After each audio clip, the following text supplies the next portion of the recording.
Alcatraz, la isla del diablo en Estados Unidos, La Roca, la prisión de máxima seguridad más violenta y con peor fama del mundo. Tortura, tormento, infierno.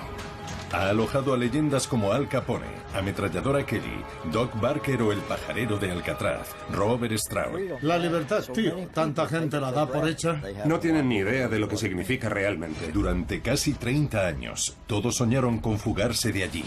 Era tu mayor ilusión en la vida, lo que te mantenía cuerdo. Desde Los Valientes y Los Anónimos hasta la legendaria Gran Fuga de Alcatraz, inmortalizada en libros y películas de gran éxito. Estaban vivos cuando se fugaron. Si murieron, lo hicieron en libertad. Ahora analizamos los hechos desde un nuevo ángulo, con entrevistas inéditas a internos y guardias. Los guardias dispararon a matar. Tú disparas a los nuestros y nosotros a ti. Y una carta que ha salido a la luz recientemente podría confirmar que los presos fugados más famosos realmente alcanzaron la libertad. Hay probabilidades de que esta carta sea auténtica. Las mejores fugas de Alcatraz. Al menos lo intenté.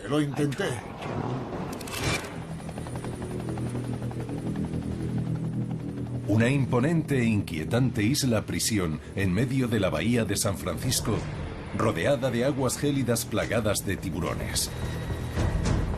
Supuestamente a prueba de fugas. Pero no para unos hombres que ansiaban la libertad y estaban decididos a superar cualquier obstáculo.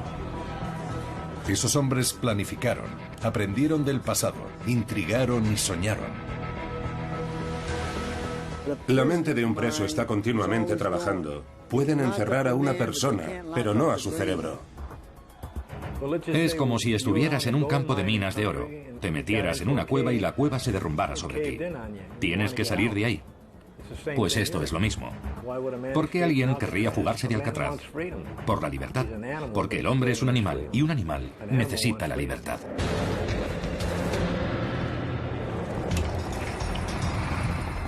...1962 fue el año de la mayor fuga de la historia de Alcatraz. 4 hombres con años de experiencia en fugarse de prisiones de todo el país llevan semanas trabajando en un plan, montando las herramientas y planeando una fuga que a la larga causará el cierre de la legendaria prisión. Forman un equipo estrella de maestros del escapismo. El ladrón de bancos Frank Morris, de 35 años, sureño de origen humilde. Creció en hogares de acogida. Su primera condena fue a la edad de 13 años. Antes de los 20 ya había sido acusado de todo, desde posesión de drogas hasta robo a mano armada. Sus numerosos delitos le llevaron a cumplir penas de cárcel en Kirkland. Y como a la mayoría de los internos de Alcatraz, sus múltiples intentos de fuga le aseguraron una plaza en La Roca. En su historial penitenciario figuraba su nivel de inteligencia. Tenía un cociente intelectual estimado de 133. Está considerado el preso más inteligente de Alcatraz. Frank era callado, era inteligente y tenía la firme determinación de salir. Su ingenio fue decisivo, más que cualquier otra cosa, para que lograran sacar adelante el plan. La historiadora y escritora Jolene Babiak es la hija de Arthur Dollison, antiguo alcaide de la prisión. De niña vivió en Alcatraz. Su padre estaba al frente de la prisión el día de la gran fuga. Morris fue abandonado con unos 6 meses de edad y hasta los 13 años pasó por 10 casas de acogida diferentes. De los 13 a los 35 estuvo en la cárcel casi todo el tiempo, excepto unos 2 años, así que era un preso institucionalizado. Era muy brillante, con menos de 1,70 m de alto y 60 kilos. Se le atribuía un intelecto superior. Jugaba con las cartas cerca del pecho, muy callado. Un preso me dijo una vez que era parte de la pared. Estaba ahí, pero no podías verlo. Los ladrones de bancos John y Clarence Anglin, hermanos de 30 y 31 años, eran hijos de un agricultor migrante de Georgia que tenía 14 hijos, 7 hijas y 7 hijos. Su gran golpe fue en un banco de Alabama.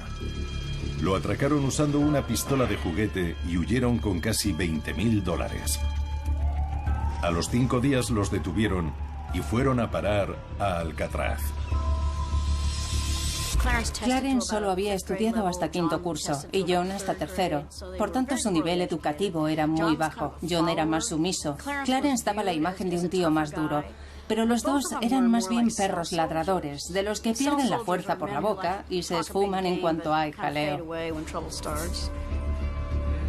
En fin, como la mayoría, ¿no? Voy a matar a ese tío, en ese plan. La mayoría son así, y en la cárcel se vuelven algo más exagerados. En su único robo a un banco, cuando Clarence era fugitivo, los hermanos usaron un Cadillac robado y se dirigieron a una población muy pequeña, donde se hicieron notar paseando por la calle principal, según un periódico local, y todos los residentes pudieron ver el Caddy. Pasearse arriba y abajo por la calle principal de una localidad no es precisamente lo que haría un delincuente inteligente. Se hacían notar, ya fuera por sus carencias educativas o intelectuales o emocionales, y trataban de llamar la atención, lo contrario de lo que uno debe hacer si se dedica a robar bancos. Eran de esas personas que no aprenden de sus errores, y en eso eran completamente opuestos a Morris. Mientras que él era discreto y contenido, ellos eran exhibicionistas y necesitaban darse importancia. Y hablaban demasiado. Eran unos bocazas. De adolescentes trabajaban recogiendo fruta o haciendo otras faenas del campo y, lógicamente, querían cosas mejores de las que uno podía conseguir con ese sueldo. Así que empezaron a robar y así conseguir el dinero que necesitaban para pagarse sus caprichos. Y Allen Clayton West, de 30 años. Tenía estudios hasta 8º curso y era fontanero de profesión. Detenido una 20 de veces, había sido enviado a Alcatraz después de una fuga. En su expediente carcelario constaba que su cociente intelectual era de solo 98.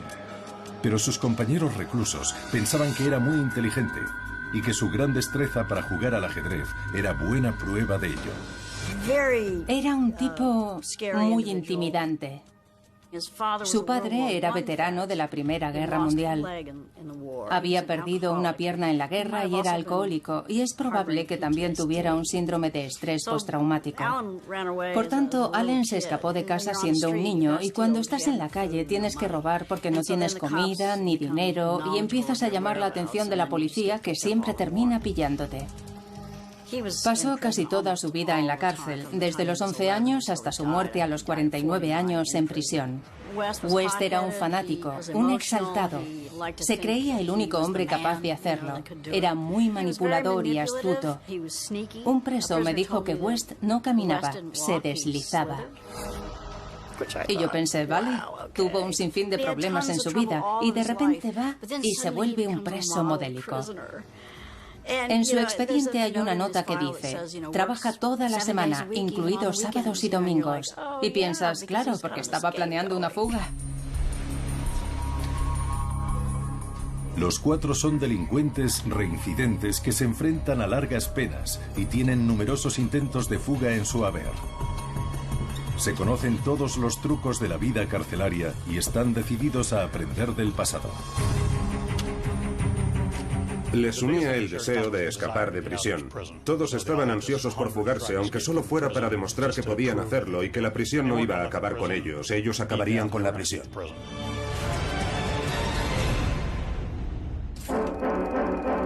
Alcatraz, la prisión a prueba de fugas, la imponente roca en la bahía de San Francisco. 1934. El director del FBI, J. Edgar Hoover, y el Departamento de Justicia inauguran la mayor prisión de máxima seguridad estadounidense en la isla de Alcatraz. Es la última parada para los más malos, lo peor de lo peor. La primera supercárcel de los Estados Unidos de América. Eran las manzanas podridas del cesto, contagiaban a otros presos y alteraban la disciplinada rutina de la institución. Y la única manera de que ésta pudiera aplicar eficazmente su programa de rehabilitación era sacando todas esas manzanas podridas del cesto. Por tanto, en la práctica, Alcatraz se convirtió en ese cesto al que enviaban a todas estas personas. Hombres como el ladrón de bancos John Decker. Me enviaron a Alcatraz en noviembre de 1953 por intentar escaparme de Leavenworth y portarme mal. El secuestrador Jim Quillen. Podía ponerme muy violento. Tenía un genio terrible que me hacía meterme en un lío tras otro. El ladrón y escapista Bill Baker.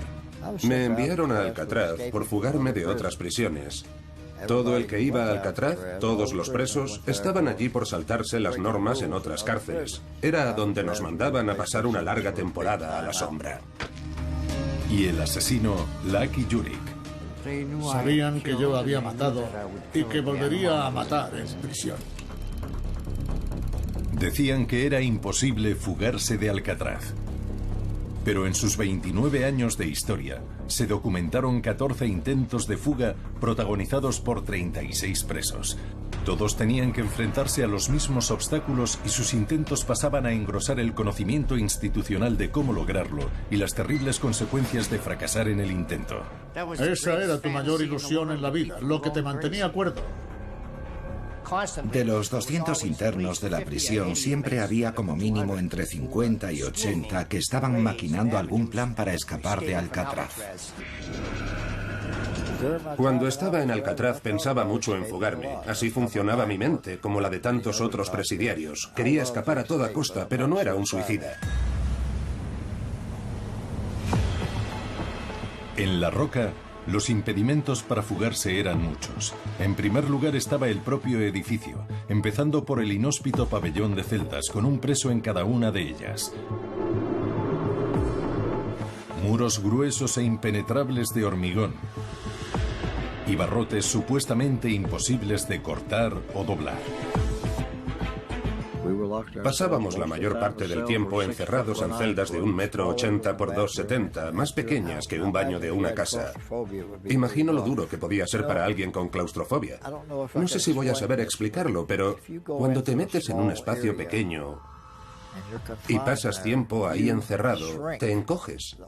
El aura de tu cuerpo, o como se quiera definir, se llame como se llame, se contrae hasta el tamaño de la celda y con el paso del tiempo termina afectándote mucho. Seguramente es lo más terrible de cumplir condena. ¿Cómo te encoges? La mayoría de las celdas van montadas sobre estructuras internas independientes divididas en niveles denominadas bloques. Entre ellas discurren pasillos con nombres como Avenida Michigan, Broadway y Park Avenue. El bloque A no está operativo y se destina a almacenaje. En los bloques B y C se alojan internos con ciertos privilegios. Están autorizados a usar el patio de recreo y a salir de su celda para trabajar en algunas zonas como el edificio de la lavandería. En el bloque D se alojan internos que carecen por completo de privilegios. Definido como régimen de segregación, aquí los presos permanecen encerrados las 24 horas. Además, en el bloque D está el colmo del castigo en Alcatraz, el lugar de reclusión en régimen de aislamiento, lo que se conoce como el agujero. El ladrón y secuestrador Jim Quillen tenía 23 años cuando llegó a Alcatraz. En una ocasión estuvo 19 días seguidos en aislamiento, cuando un interno se chivó de su plan de fuga. Hacía un juego aquí. Nada más entrar me arrancaba un botón del mono. Cerraba los ojos, daba unas cuantas vueltas y me ponía a buscarlo. A veces tardaba una eternidad en encontrarlo. Pero sabía que estaba ahí seguro. No se podía haber perdido.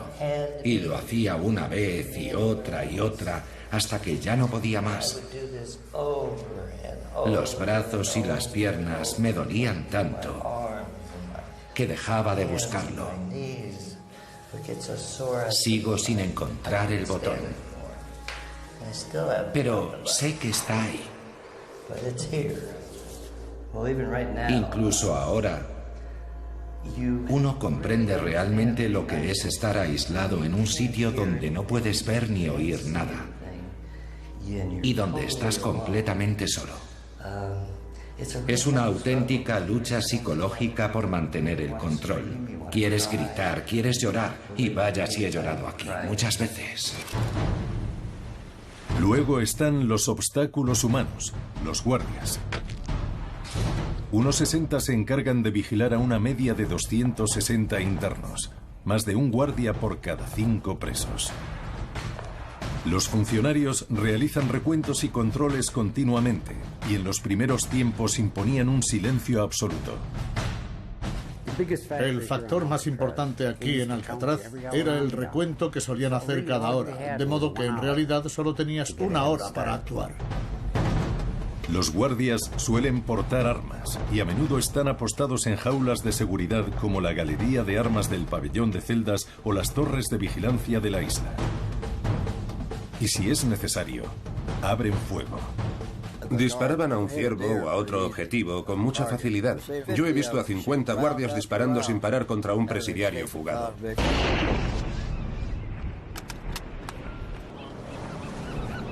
Pero el mayor impedimento para la fuga es lo que rodea la isla.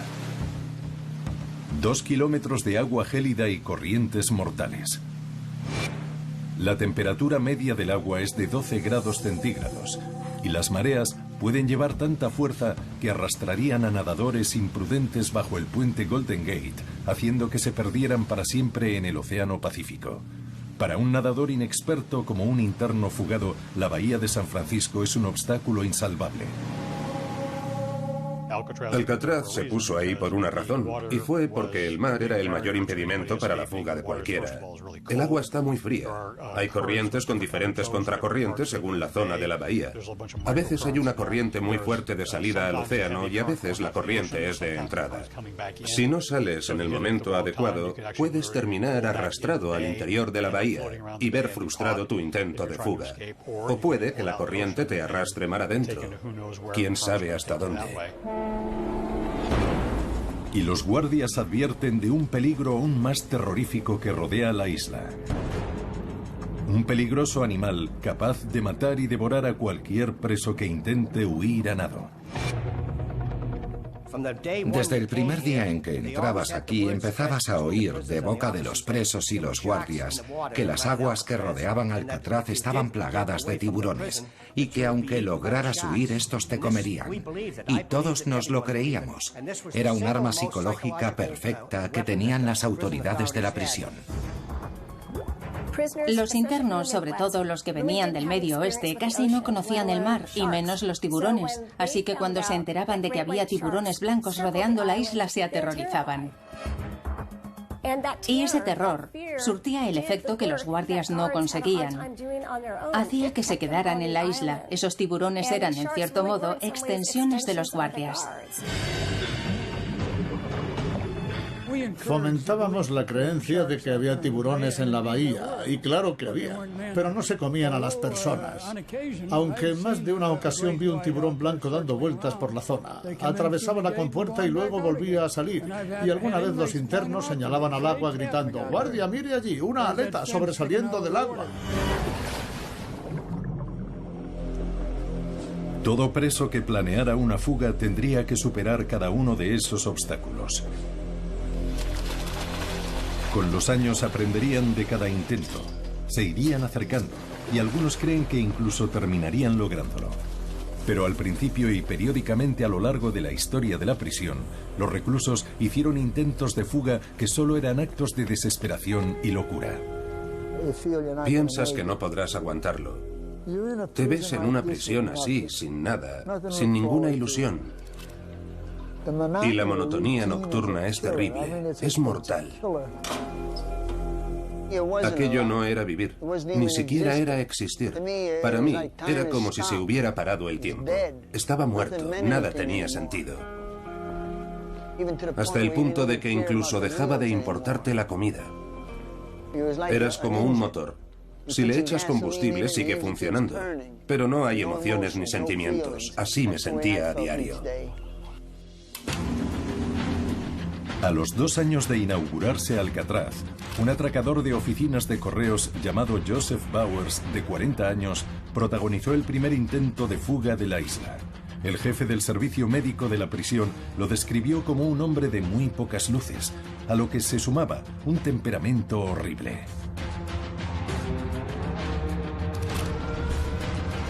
No llegaba a un cociente intelectual de 65. Pero para fugarse de Alcatraz no había que ser inteligente, había que echarle valor. En el exterior del pabellón de celdas vigilado por los guardias, se lanzó a la fuga. Desoyendo las advertencias, trepó la valla de seguridad rematada con alambre de espino. Allí era un blanco fácil. Un disparo de rifle le alcanzó en el pecho y acabó con su vida. La mayoría de los internos, en mi opinión, incluso algunos de mis amigos, los que intentan fugarse es porque han perdido la esperanza de vivir. Están hartos de esa rutina y deciden intentarlo. Se lanzan a la fuga y si lo consiguen, bien. Y si no lo consiguen, no les importa morir. Seguramente fue una forma de suicidio por policía. Bowers era un enfermo mental, sin lugar a dudas. Ni siquiera recordaba bien su infancia. No tenía claro si había crecido en un circo, criado por personas que trabajaban allí, o si era adoptado. Había muchas lagunas en su historia. No se sabía si era austríaco o alemán, o por ejemplo decía que había estado en la Legión Francesa. Estaba perdiendo el juicio y es posible que tuviera sífilis. Bowers era un tipo caótico. Creo que al final estaba un poco trastornado. Se daba de cabezazos contra los barrotes, lanzaba orina al personal del hospital. Vamos, que había perdido completamente el norte. Con el intento de fuga de Bowers, los demás internos aprendieron su primera lección, que para tener éxito en su huida hacía falta una planificación cuidadosa y que los guardias armados usaban sus armas e incluso disparaban a matar. Estaban encantados de poder cargarse a todo el que intentaba escapar y de decirles a los demás presos que acababan de disparar a uno cuando intentaba huir. Estaban firmemente convencidos de que era una prisión a prueba de fugas y no querían que nada empañara esa reputación.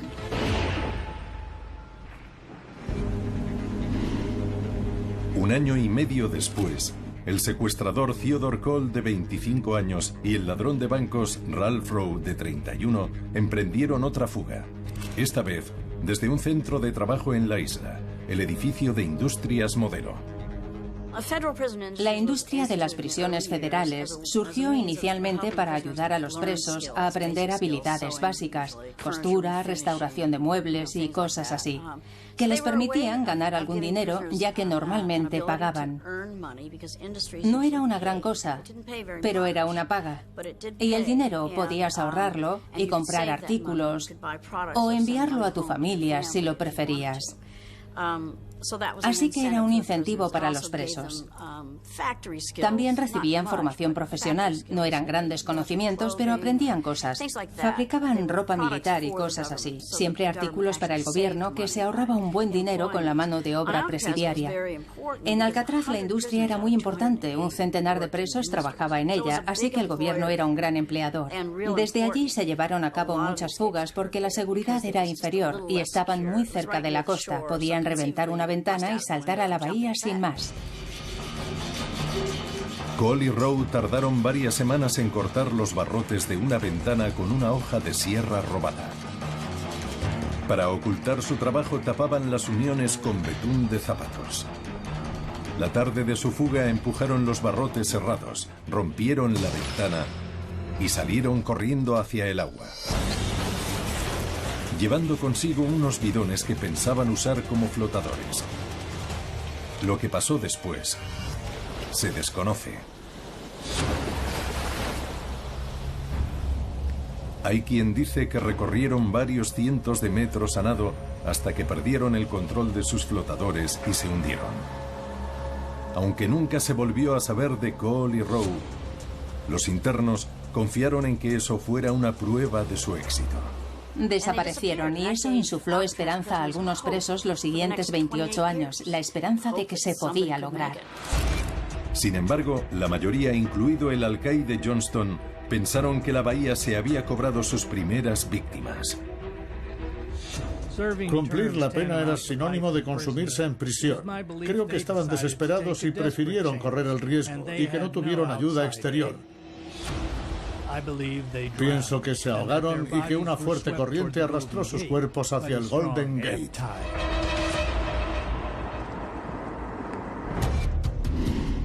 Cinco meses después, 3 peligrosos atracadores, Thomas Limerick, Rufus Franklin y James Lucas, también intentaron fugarse del edificio de Industrias Modelo. Atacaron y mataron a un guardia con un martillo. Corrieron hacia la pista con la idea de sorprender al guardia de la torre y arrebatarle el arma para poder escapar del centro. Pero el guardia apostado en el tejado, Harold P. Stites, estaba preparado. Abatió a disparos a Limerick y a Franklin. Poco después, Lucas se rindió. El agente Stites había sobrevivido a este intento de fuga. 8 años más tarde, la historia cambiaría mucho. Arthur Doc Barker fue el primer presidiario famoso que intentó escapar de Alcatraz. Su madre era la gángster Ma Barker, líder de la legendaria banda de los Barker. En 1939 estaba cumpliendo cadena perpetua por secuestro y robo de bancos. Doc Barker medía alrededor de 1,60 m, era adicto a la morfina y por desgracia tenía un cociente intelectual de 81. No hablamos de un lumbreras precisamente. Era el segundo o tercer hijo de Ma Barker. Los 4 hijos de esta mujer eran personas violentas y peligrosas. 3 de ellos eran asesinos de polis. Nació en los montes Ozark. Nadie sabía quién era su padre. Era un enano malvado y miserable. Tras cerrar los barrotes de su celda y romper una ventana del pabellón usando una barra extensora, Doc Barker y sus compañeros de secuestros y atracos a bancos, Dale Stanfield, Rufus Roy McCain, Henry Young y William Martin, protagonizan la primera fuga nocturna de Alcatraz. Fue el mayor intento de fuga hasta esa fecha. Se dirigieron a la playa, donde la banda se separó. Barker, Stanfield y Martin echaron a correr en una dirección, mientras que McCain y Young se quitaron la ropa allí mismo, la hicieron jirones y se pusieron a fabricar una balsa con restos de madera que encontraron. Pero su fuga estuvo condenada al fracaso desde el momento en que uno de los guardias descubrió su ausencia en uno de los numerosos recuentos realizados en el pabellón. McCain y Young se entregaron enseguida y poco después lo haría un malherido Martin. Pero Stanfield y Doc Barker trataron de huir. A Stanfield le dispararon en las piernas. Sobrevivió, pero a Barker le alcanzaron en la cabeza y murió. Para los internos de la isla, esta fuga fue la demostración de que los guardias aplicaban una política no oficial de disparar a matar. Ya lo he dicho por activa y por pasiva. Todo el mundo prefiere decir que el Departamento de Prisiones nunca haría eso. Pero en esa institución había una política no declarada. Si entras en el agua, ten por seguro que intentaremos matarte. Estoy firmemente convencido. No creo que tuvieran que matar a Doc Barker, pero lo hicieron. Si entrabas en el agua, te mataban para demostrar a los demás que eso no se podía hacer. Si lo haces, te la cargas. Y así fue. También sirvió para recordar a los internos otro elemento imprescindible para fugarse con éxito. Ante los constantes recuentos e inspecciones de camas, los presos tenían que montar una farsa, fabricando una réplica de su cara para que los guardias pensaran que estaban dormidos en sus celdas. El intento de fuga de Doc Barker llama la atención porque se hizo desde el pabellón de celdas. En ese caso aprendieron que fugarse requería mucho tiempo de preparación. Doc Barker no dejó máscaras. Eso fue lo que sacaron en limpio del intento. Tenemos que fabricar máscaras.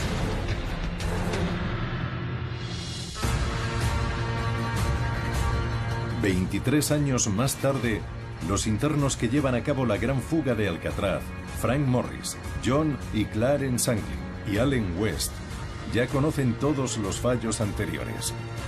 Saben que van a necesitar tiempo, que tendrán que superar obstáculos físicos increíbles.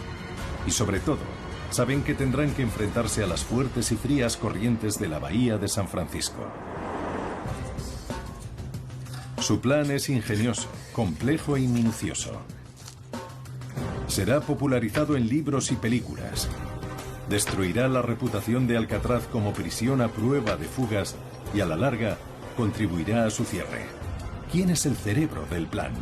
La mayoría lo atribuye a Frank Morris. Frank era callado, inteligente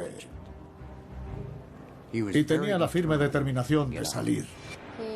La población lo consideraba un genio y un intelectual, lo cual básicamente significaba que jugaba al ajedrez y leía libros. Era reservado y sabía comportarse. Pero algunos, como un antiguo ladrón de bancos llamado Tom Kent, afirman que el verdadero cerebro de esta fuga fue Allen West. Todos le oímos contarlo. Un día de febrero estábamos trabajando en la biblioteca, Frank Morris, yo y otro interno. Allen West llevaba una lata de pintura, estaba pintando la celda y nos llamó y nos dijo: he descubierto una forma de salir. Le preguntamos: ¿de qué hablas? Y él contestó: he encontrado una vía de salida encima del bloque B, un conducto de aire que se podría abrir. Podemos subir a la parte de atrás de las celdas y poner muñecos en las camas. El plan consistía en excavar túneles en la pared de sus celdas, escalar por el pasillo de mantenimiento, pasar por un respiradero hasta el tejado, descender por el muro lateral, correr hasta la playa y cruzar a nado hasta un lugar seguro.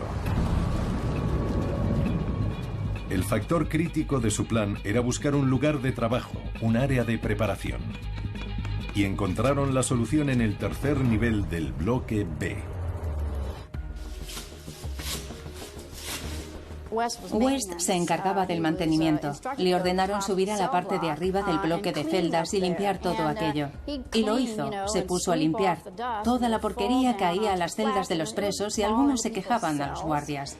Esto no me gusta, tengo todo lleno de polvo. Los había muy maniáticos con la limpieza. Tenían sus suelos relucientes y protestaban. Así que West le dijo a uno de los tenientes: podíamos poner unas mantas ahí arriba. Así el polvo no caería en las celdas y no molestaría a nadie. Cubrieron con mantas estos barrotes. Allen West estaba limpiando y pintando la parte de arriba, era su trabajo. Y como armaba tanto jaleo y levantaba tanto polvo, propuso lo de las mantas para trabajar mejor y no ensuciar tanto, y les pareció bien. Le entregaron unas 50 mantas y las puso sobre los barrotes, de manera que no podía verse a los internos. Como arriba tenían una luz, podían trabajar en la oscuridad. Las mantas bloqueaban el paso de la luz. Y por supuesto el ruido que hacían lo tapaban los músicos. En la roca era habitual que los internos tocaran algún instrumento para matar el tiempo. Cuando se ponían a tocar, los guardias nunca sospechaban nada. Podían tocar una melodía concreta con algún instrumento. Lo utilizaban como una señal convenida entre los internos y los músicos, de manera que si había dos tíos taladrando y, por ejemplo, sabían que los guardias iban a patrullar el pabellón por la tarde, acordaban con alguno de los músicos que cuando viera venir a un guardia, tocara cierta melodía.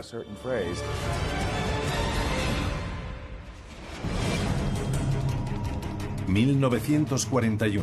Estados Unidos estaba en guerra y en Alcatraz los internos seguían con sus intentos de fuga. Ese año, John Bayles, delincuente profesional que estaba cumpliendo 25 años por atracar un banco, estaba destinado en recogida de basuras. Logró escapar y se lanzó al mar, pero el frío y las corrientes le hicieron darse la vuelta. Fue encontrado abatido y tiritando al borde del mar. Ese mismo año, mientras trabajaban en el edificio de Nuevas Industrias, Joe Kretzer y Arnold Kyle, cuñados y socios en el crimen, junto a Floyd Bartol y Sam Shockley, tomaron como rehenes a varios guardias e intentaron forzar una ventana enrejada. Fracasaron y no tardarían mucho en entregarse a uno de sus capitanes, un hombre locuaz y persuasivo llamado Paul Madigan. Fue una fuga interesante, porque terminó de manera pacífica, sorprendentemente. Madigan era un hombre dialogante. Era evidente que no iban a salir del edificio, así que estuvo insistiéndoles hasta que logró convencerlos. No va a pasar nada, os escoltaremos hasta la prisión. Podéis entregaros sin miedo, tranquilos. Madigan no perdió los nervios en ningún momento. Era de esos irlandeses que, con su desenfado, consiguen no ofender a nadie al hacer un comentario. Probablemente les convenció de que lo más sensato en su situación era entregarse sin oponer más resistencia. Le desataron y se entregaron pacíficamente, y ahí terminó todo. 2 años más tarde hubo 2 intentos de fuga relacionados con otro célebre gángster recluido en Alcatraz, Floyd Hamilton, antiguo enemigo público número 1 y secuaz de Bonnie y Clyde. En uno participó un socio de Hamilton en asaltos a bancos, el terrible Ted Walters. Lo intentó desde el edificio de Nuevas Industrias. A él también lo atraparon al borde del agua, temblando de frío, incapaz de decidir si lanzarse al agua.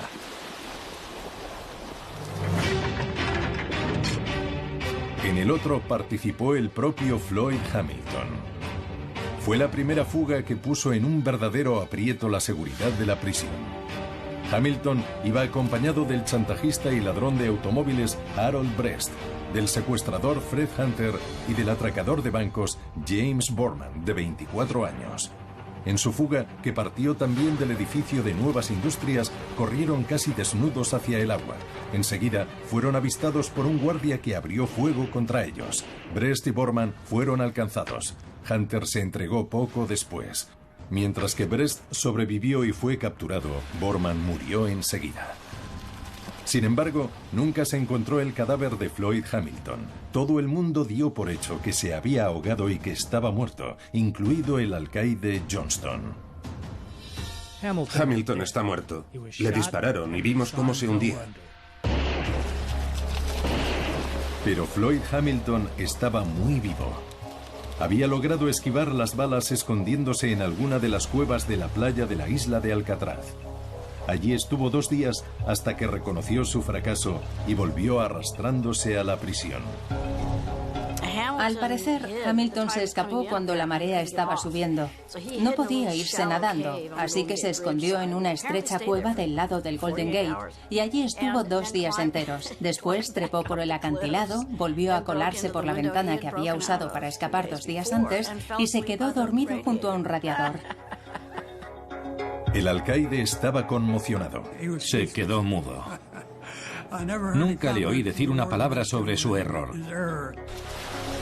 De nuevo, la opinión pública y los internos se preguntaron si existía una política de abrir fuego contra los presos fugados que eran descubiertos con tanta facilidad y aún estaban tan lejos de la libertad. Si él hubiera querido, podía haber matado a los 4. Creo que el recluso alcanzado, Borman, buscó esa bala a propósito. Le voló los sesos, le voló la tapa de los sesos. No fue un tiro errado. Sé que a Jim Quillen le pareció indignante un asesinato a sangre fría.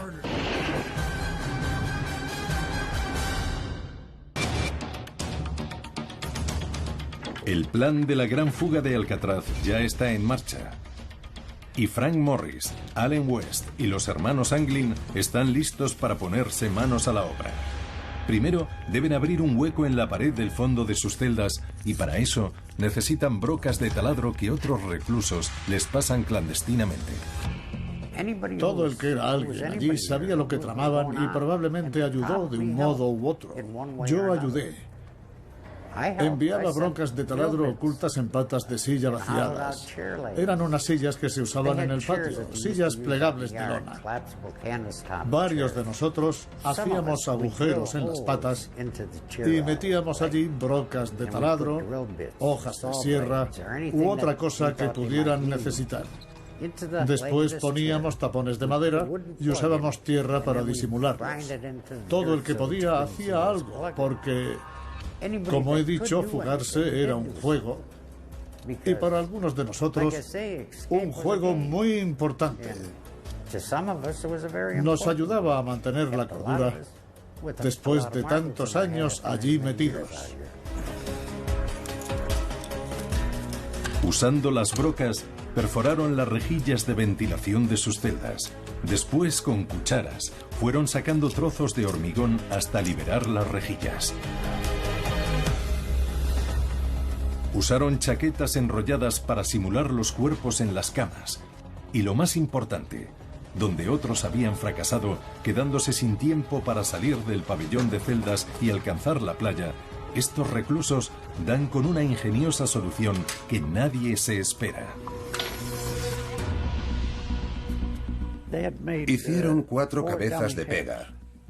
Las fabricaron con jabón, trapos y pelo, y consiguieron un pequeño equipo de pintura con diversos tintes. Colorearon las caras con un tinte que les daba un aspecto muy real, y ponían estas cabezas falsas en sus camas mientras estaban fuera de sus celdas trabajando encima del bloque. De noche, dejaban las cabezas de pega en su sitio y trepaban por el pasillo de mantenimiento, detrás de sus celdas, hasta su centro de operaciones clandestino encima del bloque B. Allí fabricaron chalecos salvavidas y 2 balsas con impermeables y pegamento robados y transformaron la concertina de Frank Morris en una bomba de aire de fuelle. Bien, este es el techo del bloque B de celdas. Es el bloque del que se fugaron los 2 presos en 1962. Esta parte era una zona restringida encima del bloque B y estaba completamente enrejada desde la parte superior del bloque hasta el tejado. La única forma que tenían los presos de acceder era escalando el pasillo de mantenimiento detrás de sus celdas, y todas las noches trepaban por estas tuberías y trabajaban en la salida de ventilación durante 3 meses. Este era un techo de cemento armado. Tenía un grosor de casi 50 centímetros y costaba mucho perforar. Por aquel entonces había mucho material aquí arriba. Todo el material eléctrico que accionaba los ventiladores. Todo eso ha desaparecido. También tienen que superar un último obstáculo crítico, la salida de ventilación del techo. Se escaparon por este respiradero que está sobre mi cabeza. Era una antigua salida de ventilación en desuso que extraía el aire viciado del bloque de celdas. Aquí había un motor eléctrico. Había 6 motores y 6 salidas de aire. Y los presos se escaparon por esta. En la época en que se fugaron no había ninguna de estas barras. Solo una gran reja de seguridad de acero que iba montada sobre 6 pernos. Era una estructura circular con algo más de 1 metro de diámetro y llevaba 6 patas soldadas a una gran reja de acero. Habían taladrado 6 agujeros donde iban estas piezas y después habían atornillado los pernos, haciendo que las piezas se ensancharan y los pernos quedaran fijos. Lo que hicimos fue limar los lados y utilizar una llave de gancho muy pequeña para desatornillarlos. Como terminaban en punta, después de aflojar las 2 o 3 primeras roscas, salían con facilidad. Sacamos los 6 pernos y empujamos la rueda de acero hacia el tejado, y esa noche los presos se fugaron.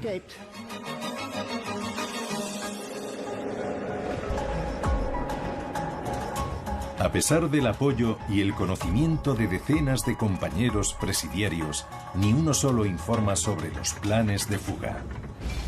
Tardaron 1 año en rematar todo aquello. Todos los internos de la cárcel estaban al tanto, pero ni uno solo informó a las autoridades. Para mí, esas personas merecen un gran respeto. Eran presidiarios, ladrones de bancos, de todo. Pero eran hombres de verdad. Y no delataron a sus compañeros. Eso es muy difícil.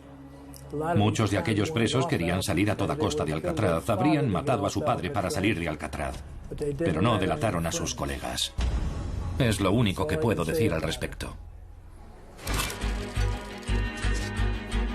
La noche del 11 de junio de 1962, tras varios meses de preparación, por fin logran soltar el ventilador, dejando una abertura en el techo. El camino a la libertad ya está despejado.